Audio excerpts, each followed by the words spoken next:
athletes value comics in the same way as rock stars. Okay. You know what I mean? Because there is power in knowing you can get on stage by yourself with a microphone and rock it. And there is power in being able to make pretty girls laugh. You know what I mean? It's like having a guitar without a guitar. You know what I mean? Like, it may not work as fast, but you know, it does work. Yeah. And there is power there. Like, I remember one night at the Laugh Factory, Halle Berry and Uma Thurman were there. Ooh. And there was nothing better than to go on stage and see both of those A-list, you know, beautiful women laughing at your jokes. Like, I got off stage and Halle Berry was like, "You're really funny." And I was like, "You're Halle Berry." Yeah, that's how those nights are. Yes. Hey, it's episode 5, which actually should have been episode 3, but we had a thing. It's okay. It's fine. It's fine. Hey, this is Comedy on 11, the show where I talk to my comedian friends about music and comedy. I'm Thom Tran, and this week my good friend Suli Mccullough pops by to talk about invite-only basketball games with Gary Shandling, getting shouted out by Q-Tip on a mixtape, and being a writer on the most notorious Oscar ceremony with or without a slap. Upcoming tour dates, I'm headlining Stir Crazy Comedy Club in Glendale, Arizona on May 2nd and 3rd. I think I've been saying Phoenix, and apparently they hate that. I'm also going to be opening for my good friend Brad Williams in Buffalo on October 16th, and I'm waiting to cross some T's and dot some I's, but maybe Reno in July or November. I know it's a big window. Tour dates are going to be on my website, tomtran.com. As always, thank you for watching and listening, and make sure you subscribe and let a friend know. So now, let's hit it.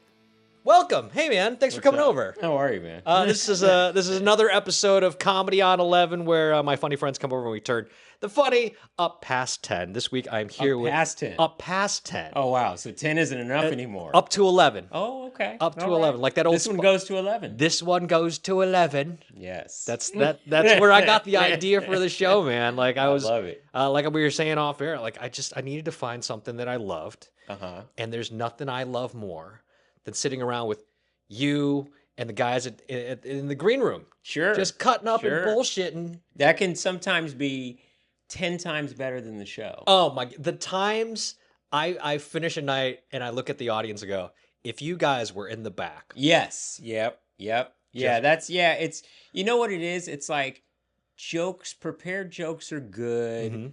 Mm-hmm. Comedy shows are good. Being on stage is good.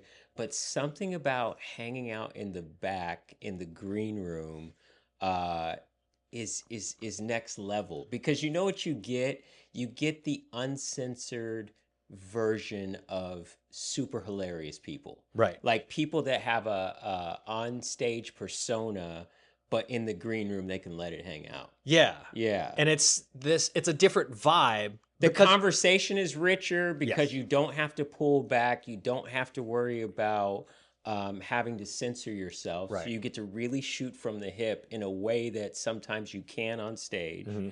And I think it's always funny when I spend time in the green room with a comic and they're mad about something. Like, that's always the best. It's always the best. Because you know there's some drama or some shit. Like, if you get a riled up version of one of your favorite comics, you're like, ooh, that was good. Yeah. What's one of your favorite green room incidents? That's a good question. Well, I mean, I recently was at a club and... You know, I didn't even plan for this to happen, but we got on a subject about someone that is universally disliked in comedy. And they're like a super nice guy that was in the green room at the time, but they went off. And it was hilarious because it was like right before they went on stage. And I was like, oh my God, I think I accidentally set them off. But it was great, though. It was great. It made me really happy. Well, God, I wish I could have been there. Yeah, it was fantastic. Like I mentioned at the comedy club the other night, we were hanging out at Flappers, and I told you kind of what this show is about. Yeah. It's, comedy and music, artistically, Yes. Do they blend together? How much of an influence is comedy in your life? How much of an influence is music in your life? Are you Right. like a big music guy? I am a big music guy. I started doing comedy in 1989, and I was a student at UCLA. We had a comedy club at UCLA where what we would do is we would do shows in the dorms. We would book one like more established comic, and at that time it was guys like David Spade and Jordan Brady and guys that are now above the line, but at that time they were just working club comics. Right. And so at that time when I first started, I was super into hip hop. So I'm still a big hip hop fan, even though I'm a dad with kids now. But that was like, those were the two things that I loved, was comedy and music. And I felt like I still to this day use music to inform my comedy. Like if Okay. I'm writing, I'll make sure I'm listening to incredible masterworks to inspire my writing. Like, sometimes you don't get there, but at least if you're surrounded by greatness, it pushes you a little closer to it. Right. So, As a TV writer, do you use, like, you've written on award shows? yeah, yeah. Do you use music ever as like a needle drop? Like you're writing a joke and you're like, there's a song that would hit right here. Yeah, I mean, it's harder to get music cleared in that capacity for like bits and that kind of thing. So, that's a little more difficult. But I have been in situations where my love of music has led to something like hilarious and comedic. I remember I wrote on the ESPYs for 6 years, right? And the first 2 years were with Jamie Foxx, and he incorporated a lot of music. We did this bit with Serena Williams where we did a parody song where it was like, Jamie on the piano, like romanticizing her. And the song that he did was called Can I Be Your Tennis Ball? Right? And that did really well on the ESPYs and people loved it. I mean, Jamie's super talented, but that was like one of those instances where music was used in a comedic sense. I ended up writing for LeBron a few years later when he hosted the ESPYs with Jimmy Kimmel. And we did a parody of Bobby Brown's My Prerogative called My LeBrogative. And that was great. Like, that was an inception idea that he really liked and gravitated towards, and we wrote funny lyrics to it. So, yeah, music does play a role in making comedy. I found that more recently, in terms of award shows, I wrote on the Emmys and the Oscars. You wrote on the Oscars the notorious year of the slap, correct? I did. I wrote on the craziest Oscars of all time. It's funny, they just Conan O'Brien's hosting the Oscars this year, and so they just released the writing staff, and he's using a lot of his writers. Right. And it's funny, I congratulated a buddy of mine that's writing this year, and it does, like, I am still slightly triggered by the whole thing because, like, you put so much work into making the show great. This was post the pandemic. It was the first time that people were together again. There was this sense of normalcy. You put a lot of pressure on yourself to do a great job. And the slap happened within the last half hour of the show. It's a long show, like a 3-hour show. And you're ready to like party and celebrate. And for people who don't know what we're talking about, is the year that Will Smith slapped Chris Rock. Yes. Over a joke. Over a joke. And Who a wrote the softball joke? of a A joke. softball. Softball of a joke. I did not write the joke. I can confidently say that. I did not write the joke. It's not really about the joke, which is the weird thing because, I think that's what gets lost in the history of that thing is it's become about the joke. It's not about the joke. It's more about the reaction to something that is done in an entertainment space, I think. You know what I mean? Yeah, absolutely. And you do so much work to make that show great. The last thing you want is for something like that to happen where it jumps off the train. So, it was depressing. I felt bad for everybody that actually won awards that night. Yeah. Because their moment was usurped by this one thing. I'm friends with both Will and Chris. So that was awkward and difficult. You know, this was my first Oscars, and maybe because of that, my last. I don't know. I don't know, dude. It was not good. It was Right. not good. It was depressing. What was the vibe at like the after party? Like the Well, that's the weird thing is, you know, the Oscars are literally at a mall. You know what I mean? Like it's on, you know, it's you're at a mall, like a nice mall. It's, you know, it's in the Dolby Theater, and the first party is the Governor's Ball, which is upstairs from the mall, right? So I went with my daughter that year, and she had on this big, you know, flowy dress. So I remember I was carrying the train of her dress up the escalator, and it was like the slap happened. I didn't know if the show was going to continue or not. Then it ends, and then we're on this escalator going up to the Governor's Ball, which is the first party. But everybody's like shocked. They're like, at that time, people didn't think it was real. They thought it was staged. So that was most of the conversation was, yo, that thing that just happened, was that real? Right. And, you know, as a writer, I was like, yeah, it was real. Like, you know what I mean? Yeah. Like, it really happened.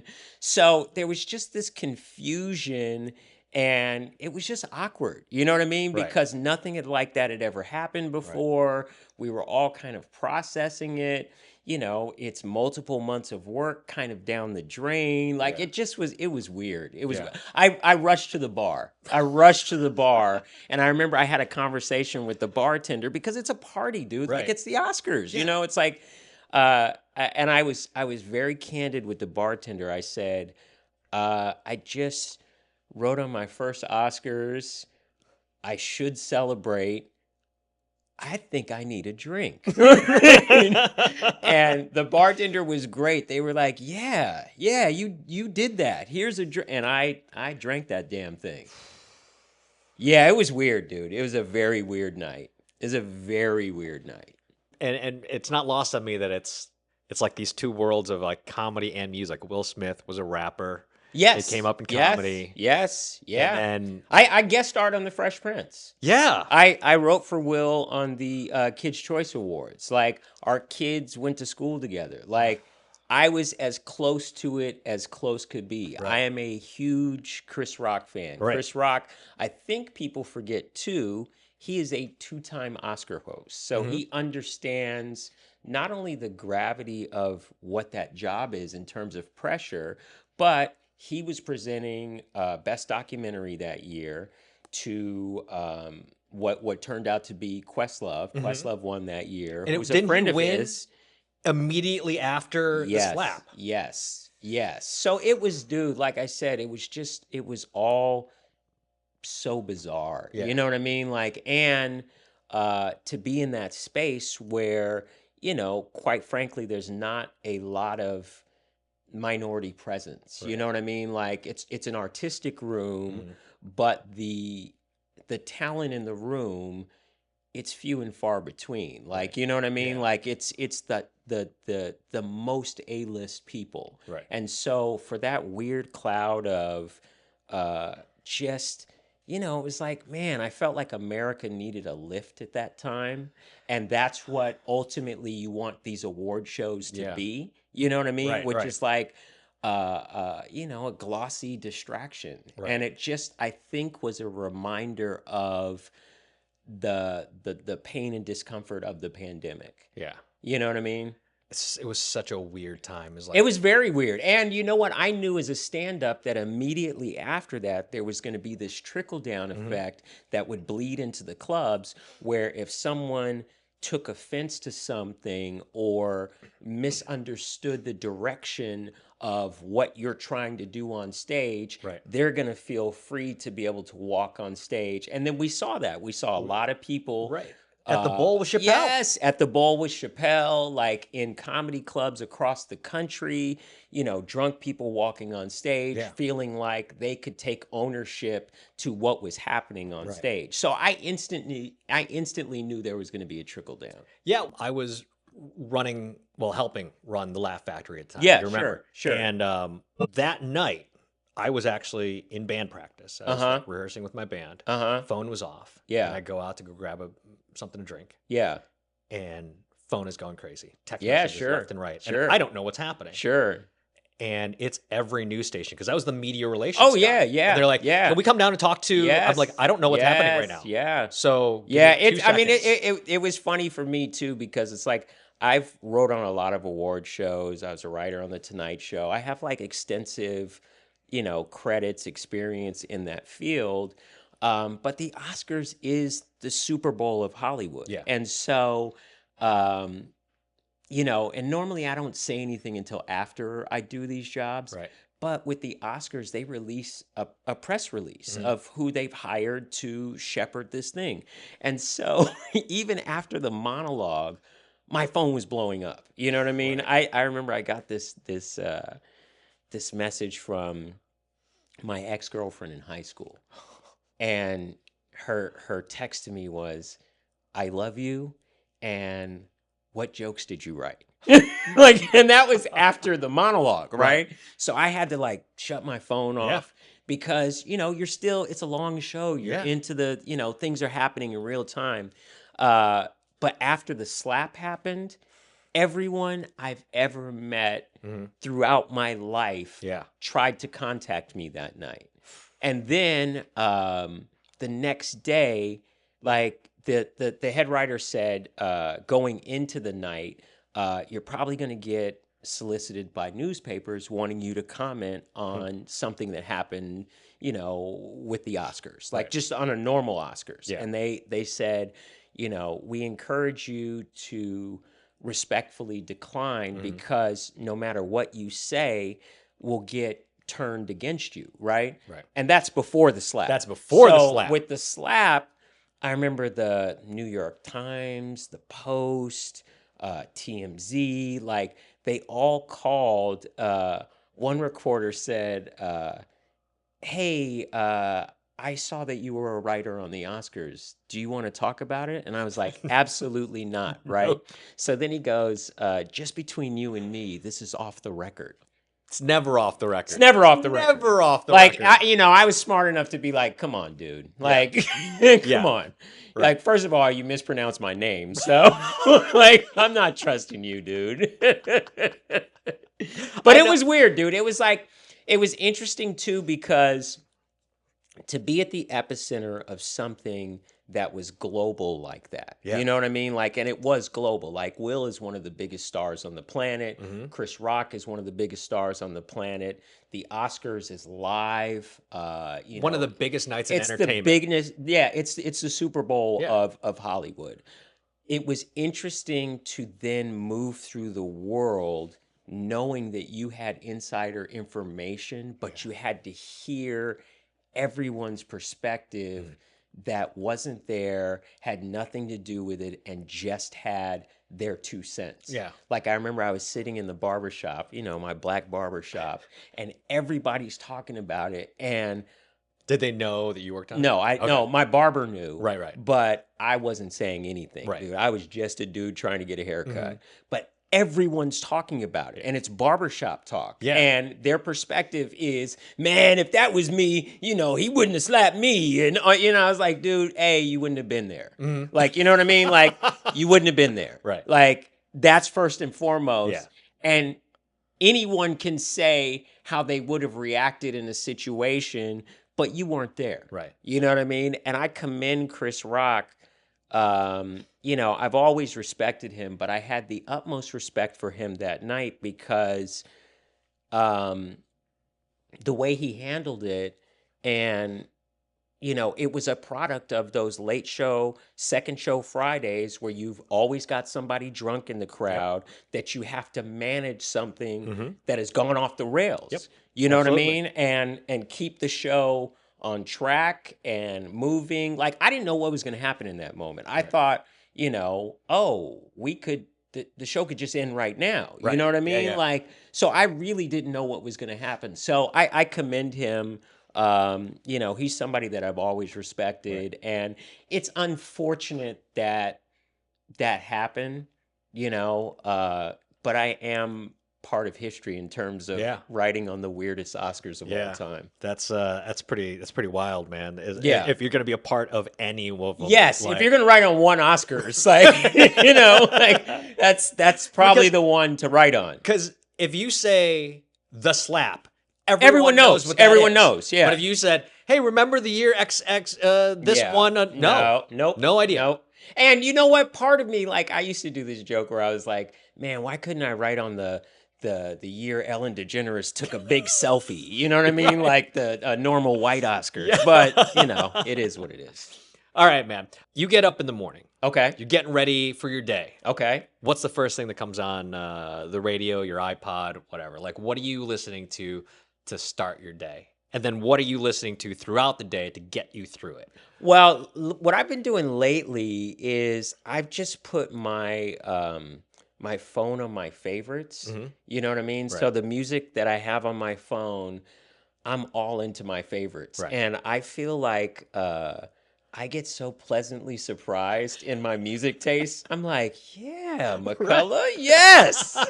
Yes. So I'm across the board. Like I said, I'm a diehard underground hip hop head. I have been forever.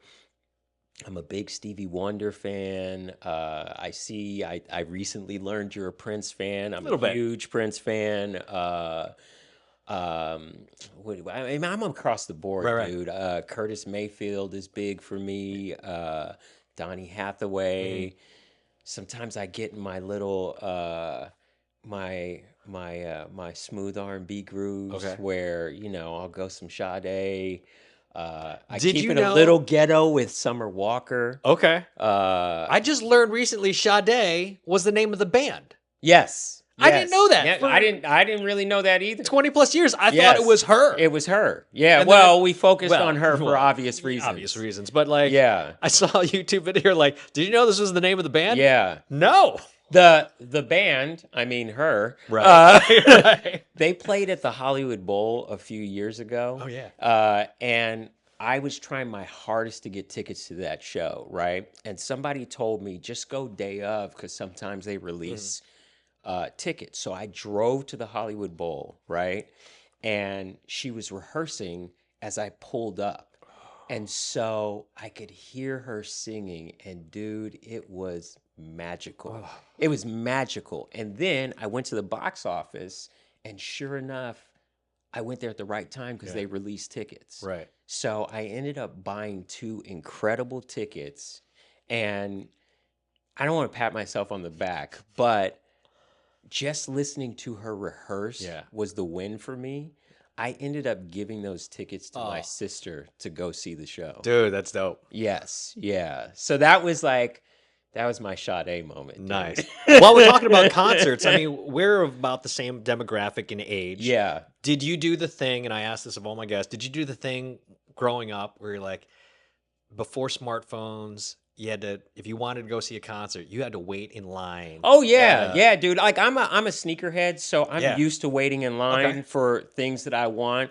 I've done that for shows a ton of times. Really? And as a hip hop head, like I like, this whole era of Uber Eats and all that. Yeah. Like I refuse to really jump in. Right. I'm one of those, if I want it, go get it. You know what I mean? Like I was even like that early in my career. Like I would go drive to pick up my checks if I did a job. You know what I mean? Like I'm so like low maintenance. Right. Like I will just go take care of it. Yeah. Yeah, I waited in line for shows.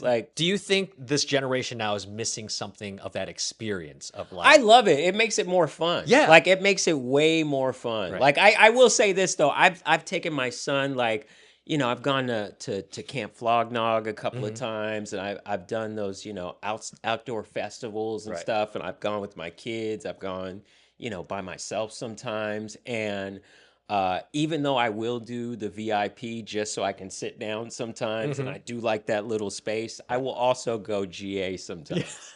Like I will definitely do that. Right. Like I've gone to Coachella a few times, like both the really right way, but then also just, I'm gonna go get in there and get it kind of way. Like, and both ways are fun. Yeah. It's something about that experience of waiting in line Yeah. and just like talking to other fans. Yes, and yeah, bullshitting and, yeah. like, It just feels like it feels great. My daughter worked for Revolt as the Okay. entertainment correspondent, and so she would cover a lot of outdoor festivals and stuff.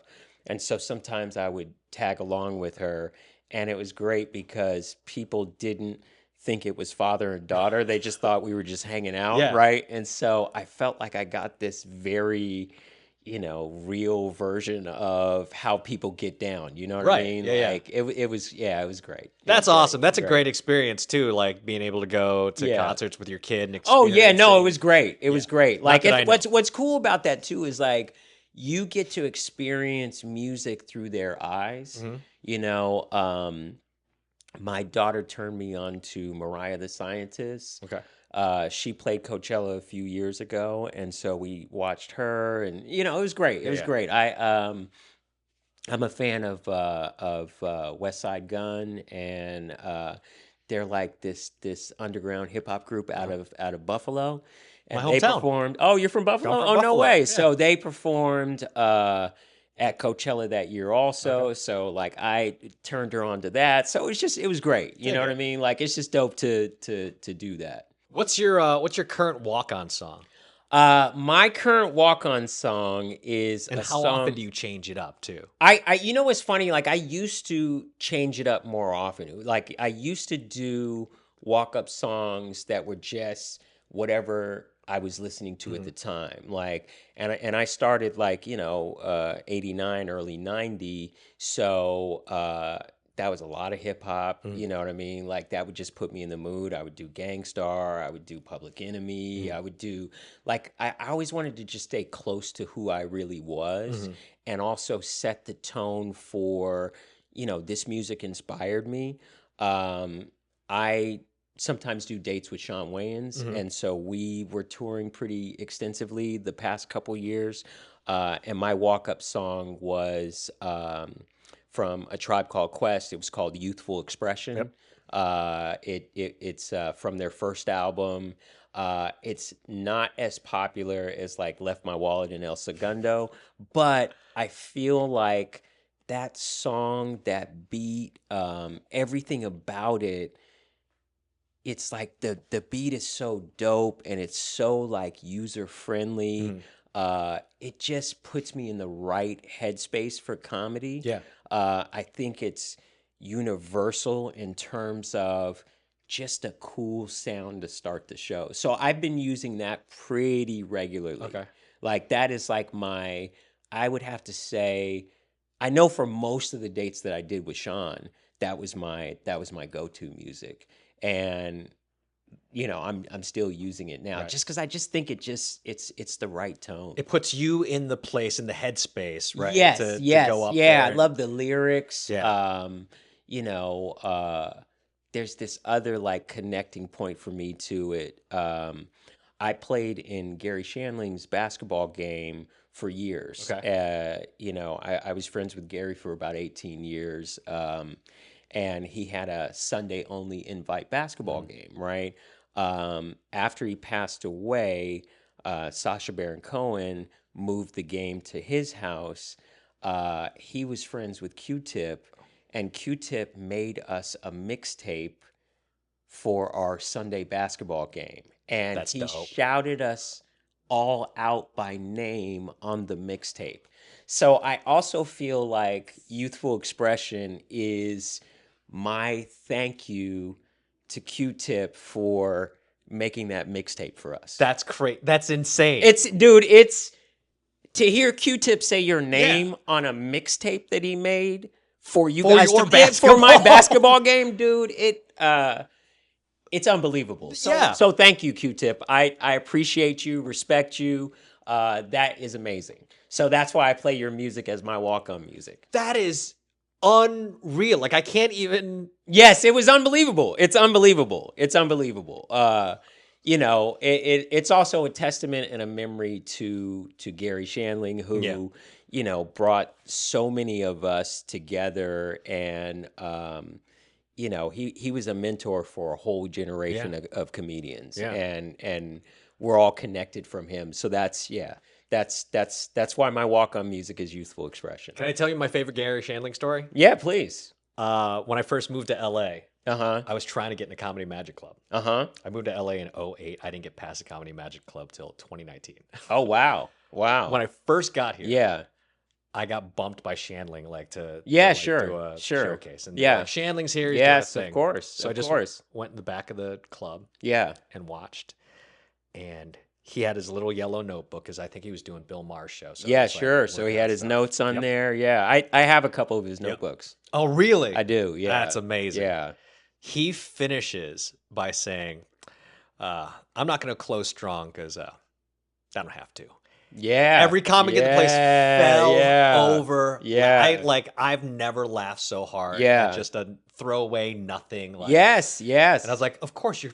Yes. Gary Shandling. You're Gary Shandling. And I fell over laughing. Yeah. Sometimes I'll go to the Comedy and Magic Club just because I want to connect with my friend. Yeah. In that way, because we used to write at his house, and then sometimes I would leave and go do a set, right? And he was always so great to remind me. He would say, are you talking about what's going on in your real life? And give me all these great pointers. So the drive from Gary's house to the Comedy and Magic Club, I was thinking about comedy, and I was thinking about staying engaged and present and in the moment. And, it really was like, I felt like his space was like this dojo of excellence. You know what I mean? Like it was phenomenal. Yeah. And in fact, it's funny, talking about the Oscars and what happened that night, I felt like my friendship and mentorship with Gary helped me navigate that night because, he hosted the Emmys, and, a lot of times, especially the last 2 years of his life, we did a lot of digging into his life experiences, and he was very open about, sharing those experiences and reminding you of the focus that's necessary to do the task at hand. So, yeah, I really don't know if I could have navigated that situation without his mentorship. That's amazing. That's pretty amazing. Yeah. What is a lesson you've taken from comedy or from music that has kind of helped you in your life, or one way? Well, I think specifically with music, the music that I gravitate most towards is timeless. And when you listen to a timeless piece of music, I want my jokes to feel timeless. Yeah. You know what I mean? I want the emotions that spur the creativity of the jokes to resonate in a timeless way. Yeah. So, if I listen to something like Love's in Need of Love today, that writing is so brilliant, you know what I mean? And so timeless. So as a stand-up, even though you're dealing with, things that are in the culture and things of the moment, you can still find the universal timelessness in it. You know what I mean? Yeah, Like, so that's why I use music as a basis and a springboard for what I'm trying to do artistically. Yeah, that makes total sense, man. Like there are some bands who have a Freebird Yes, or a Beat yes, or yeah. Left My Wall in El Segundo. Yes, yeah. And then you have Delirious. Yes. Raw. Yes. Bigger and Blacker. Yes. All yeah. of this. So you have these Yeah. timeless, and with those, not even timeless jokes, timeless sets, hours. Yes. Yes. Like it's not even like Brian Regan's got, 1,000 amazing jokes. Yes, but, yeah. the big yellow one's the sun. Like, Yes. Yes. You can scream that. Yes. And people know what you're talking about. When Yes. you say delirious, Yes. you say raw. Yeah, you say Goonie Goo Goo. That means something. Yeah. You know what I mean? And it's going to mean something forever. Yeah. So that's always been like my barometer in terms of writing. One thing I like to do too that's very similar to music is I've always been fascinated by live albums, like live music albums and then also live comedy albums, because I think that there's this universal bridge between the two where they feel more interesting because you're in a live moment. Right. You know what I mean? And even though it's songs that you're familiar with and like it's great to listen to the live versions of those songs. Like there's this Aretha Franklin record that I love that was recorded. It's a gospel album, right? And she recorded it in Los Angeles, and it's in a church, and it's beautiful because you can feel the excitement of the people that get to see Aretha Franklin in a gospel setting with her father belting out these classics. Like, I like to study the craft, and I like to, like I said, be inspired by the masters, because even if you don't get there, at least your bar is so high that, whatever you make, it isn't down here. Yeah. You know what I mean? Yeah. So speaking of live albums, do you think when it comes to comedy and music, like comedy albums are almost always exclusively live at a venue, at a comedy club, yes, live on the Sunset Strip? Yes. Do you think capturing the moment live like that, do you lose anything?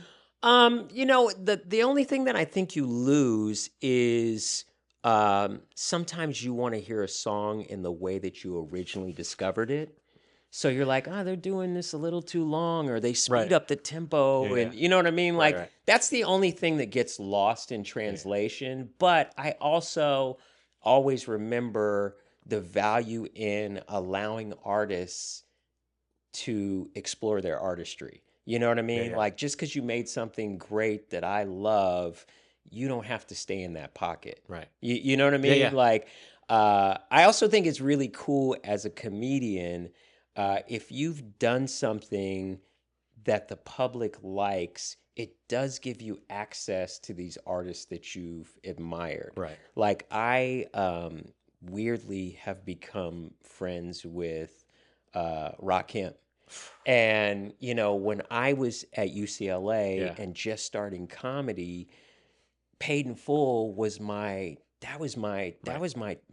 turbo juice. You know what I mean? Yeah. Like, I was listening to that at a time where this was all a dream, and I wanted to take that energy and see what I could create, being informed and inspired by that. Right. And so, they're like, when Rakim comes to town, I love to go support his shows, and it's just so cool that he likes the stuff that I've done, and so there's a genuine shared affinity for each other. Yeah. You know what I mean? And it's like, I would have never thought I would have become friends with Rakim. I was a big Heavy D fan, and I became friends with Heavy D, and to the point that when he was alive, he approached me about directing something for him.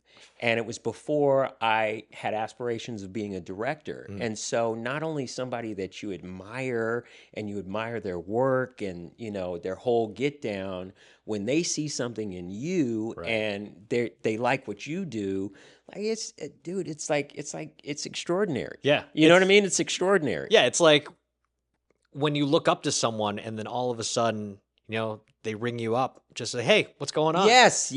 Yeah. Like, never in a million years would I have thought that Jay Leno would know my name. Sure. And I see him almost weekly. Yeah, I mean, I spent a year as a writer on The Tonight Show. So I was in the trenches writing monologue jokes for Jay every day. And, I remember when I was first booked as a stand-up on The Tonight Show. So I went from being booked as a stand-up on The Tonight Show to years later getting hired as a monologue writer and being a staff writer. And so, I'm still it's not lost on me that I'm like, I like, Jay Leno knows who I am, and, and respects my point of view. Like, I remember, when I first started doing spots at the Laugh Factory, I came up in a time where there were so many great, John Witherspoon was a regular, and Don Irera was a regular, and,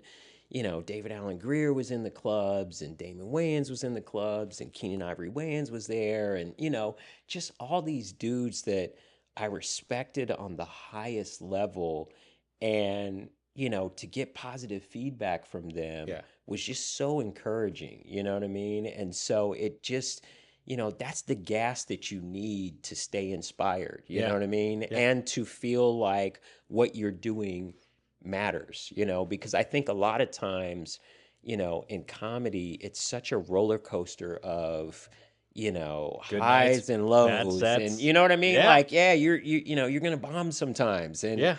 that's gonna hurt you in your heart. You need those wins to keep you going. I had Paul Mooney tell me one time I was funny, and my brain Really? almost exploded. That's genius. And I loved Paul Mooney. Paul Mooney was so like he was a one of one for sure. Like he would, 100%. like he I this is hilarious. He gave me a compliment, but to this day, I'm not sure it was a compliment. He goes, "Oh, you're gonna do very well in this business," and I was like, "Is that good?" Right? 'Cause he was as genius as he was also a giant hater. Yeah. So I didn't know if he was actually giving me props or secretly hating on me. And I'm cool with that. Yeah. Yeah, man. I'll never forget. It was at the Laugh Factory in Long Beach, and it was like some veterans event. And I was the token veteran at the time. Sure. And I knew he was in the back. It was like him and Paul Rodriguez. Yeah. And I was like shaking in my boots. Yeah, Like, it was yeah, dude. 2009, 2010. Yeah. And I do my set, just sweating. I come off and I go sit in the booth in the back next to him, and he turns over and just, "Hey, kid, you were very funny." Oh, that's great. And then That's great. And then he goes, "Let me go scare these white people." That sounds about right. That sounds about right. It was supposed to be a clean show. It Yeah, was and supposed he to be just like- went. He used to do the Christmas shows at the Laugh Factory. Like, they do shows there, for people in need of a meal for Thanksgiving and Christmas. And then Jamie does a comedy show, to entertain them. And it's literally, you go on stage for 10 minutes and more than likely you're going to bomb. You're fighting. You know what I mean? Like, you're fighting. Yeah. You're fighting. Like, they really don't want to hear it. Unless you're Tiffany Haddish, Tim Allen, Dane Cook, unless but you're even named. Tiffany does a dance contest and gives away money. Yes. So, you know what I mean? Like, she knows her audience. She Right. knows her audience. So you literally take one for the team, but for good reason, right? And so Jamie back in the day would have Paul Mooney go on, and Paul Mooney would literally almost walk the room. Like, he went up. We would all go into it like, it's going to be what it is. Right. We're doing a good, we're taking one for the team. Right. Mooney was like, I'm doing my act. And if you don't like it, and if it scares you or offends you, that's on you. That's amazing. And it was, dude, it was, I laughed like some of the hardest, like doubled over belly laughs watching Paul Mooney basically walk a room full of homeless people and out of work actors. You know what I mean? Like, they kind of wanted to fight him. Like, it was great. That's was great. amazing. Yeah, it was great, dude. We both have friends who are literally rock stars. Oh, for sure. Rakeem. Yeah. There's a saying, and I always attribute it to Dave Grohl, and I ask this question all the time. I think Grohl said, every comedian wants to be a rock star. Every rock star wants to be a comedian. Sure. Do you agree? Sure. Oh, yeah. Yeah, exactly. And I feel like you can throw athletes into that mix also, because athletes value comics in the same way as rock stars. You know what I mean? Because there is power in knowing you can get on stage by yourself with a microphone and rock it.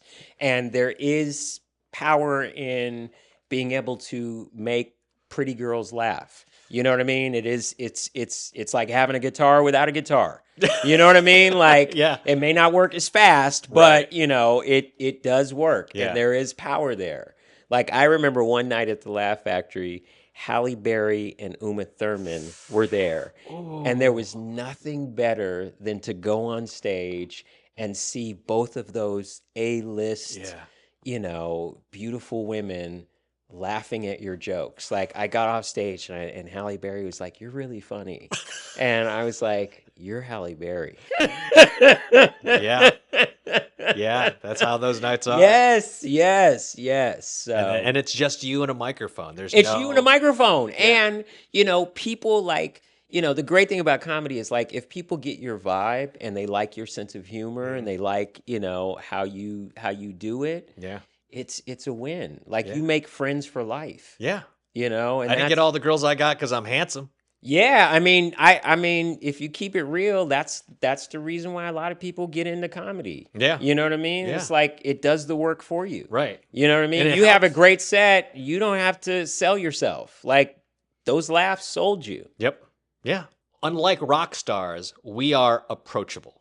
Yes, yes. And you know what? I think people like, we're like forever young in that sense where, people like fun people. Mhm. And we rarely lose the sense of play. I think that's one of the keys to, remaining viable as a comedian is you realize that this is just play at the end of the day. Yeah. Like people get to watch you have fun. Right. And it's a great way to make a living Yes. when you're just laughing and telling jokes and bullshitting with your friends. Yeah. I mean, it's, what they say, it's nice work if you can get it. Yeah. Yeah. You know what I mean? Yeah.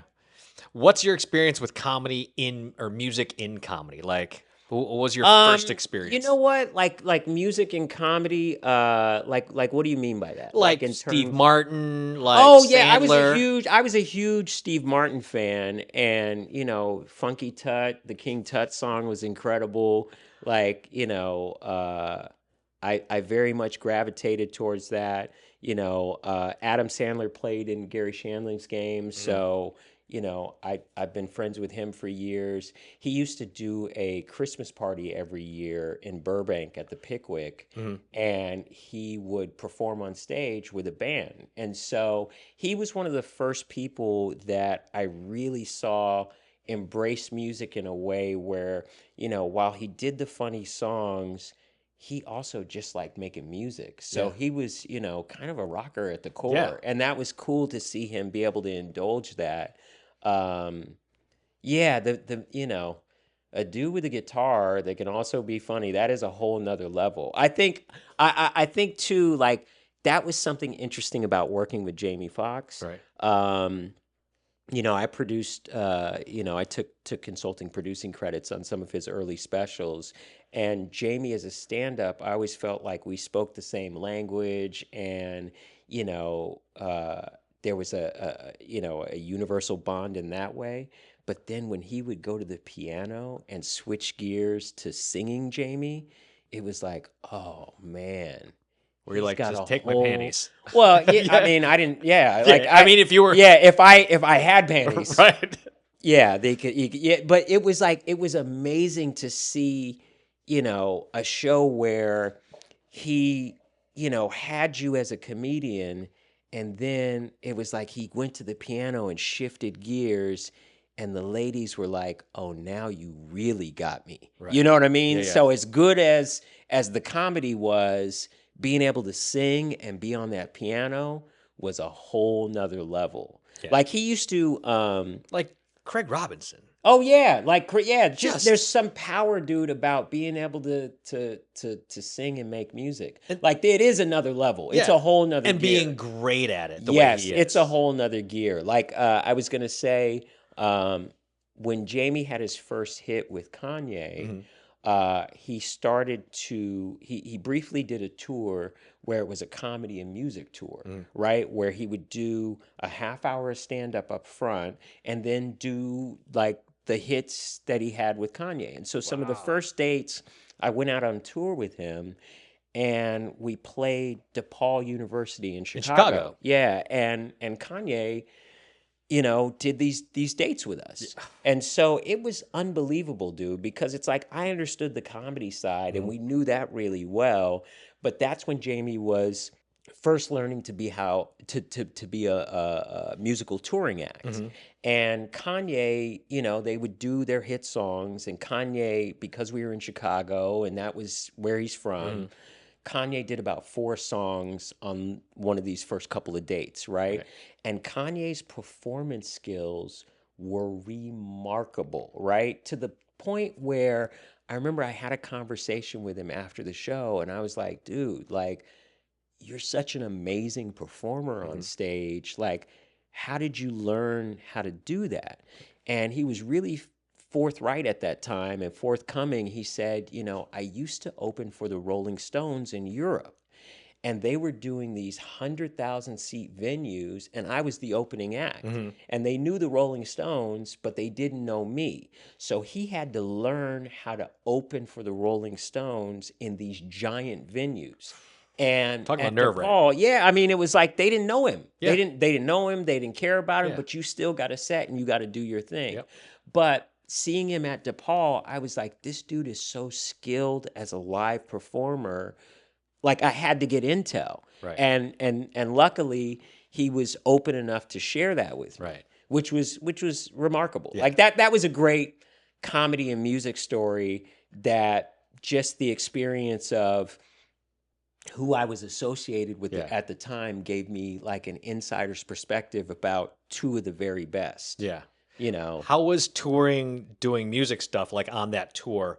Is it similar, different to like just touring as a comic? Obviously, Well, it's, you know, logistically, like Jamie was doing, he was doing theaters at the time, and you know, they're coming for comedy, but you know, he was smart enough to close with the music stuff, because the music stuff just ramped it up to another level.